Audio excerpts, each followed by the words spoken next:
McDonald and Ross Hosking. Jim and Ross fished both of the WWA events this past weekend, Saturday and Sunday. And after what you'd say a disappointing Saturday with bringing only 2 fish to the scales, they obviously made the proper adjustments, as any good fisherman would do, to come in and win our tournament with an unheard of, really, 5-fish limit at 16.76 pounds with the big fish of 6.18 pounds. So talk to me a little bit about maybe the adjustments that you made. The adjustment was we chose to go the windward side of the lake. We fished a different lake the day before. The wind was blowing out of the way from that point we were on. We fished it for a couple hours and decided that the fish had blown out with the bait. And so we decided to go to a different lake on the wind side, which was the decision we made together, to head that way and fish the wind side of the lake. Right. So as far as technique, did you alter your techniques at all between the days? A little bit. Did the weather that passed through it, play any effect into how you made your adjustment, or what adjustments you made other than the wind?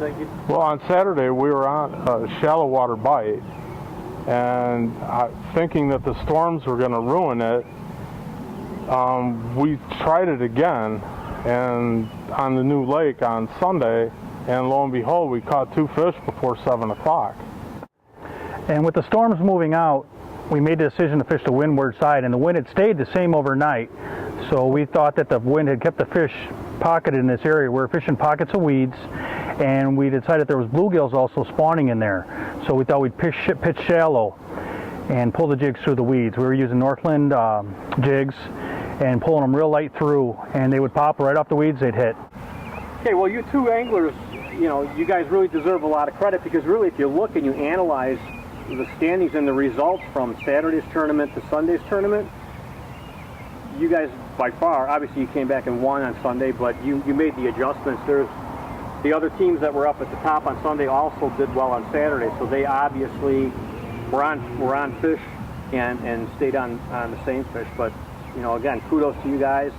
Got to give you a lot of credit for making the proper adjustments and thinking on your feet and coming in and winning that tournament with again, just 16.76 pounds on the Fox chain of lakes is unheard of for 5 fish. So congratulations. Thank you. Thank you. Why don't you talk to us about who makes it all happen for you? Tell us about who's sponsoring you and who's keeping you fishing. Yeah, we'd really like to thank our sponsors, Anthony GMC and the Broken Oar, for putting our season together. Without them, we wouldn't be fishing. Trent Tobias at Anthony at GMC, and Mike Aber at the Broken Oar Marine. Obviously, they sell Yarcraft boats. If it wasn't for Mike, we wouldn't have a boat. If it wasn't for Trent, we wouldn't be here. We wouldn't have a tournament. I'd like to thank Mercury, Northland Jigs, Rapala. We're very thankful to have sponsors. Okay, you mentioned that Broken Oar and Yarcraft are sponsoring you guys and providing you with your beautiful looking ride. Why don't you tell us a little bit about that Yarcraft boat? It's an 18.6, which means it's 18 feet, 6 inches.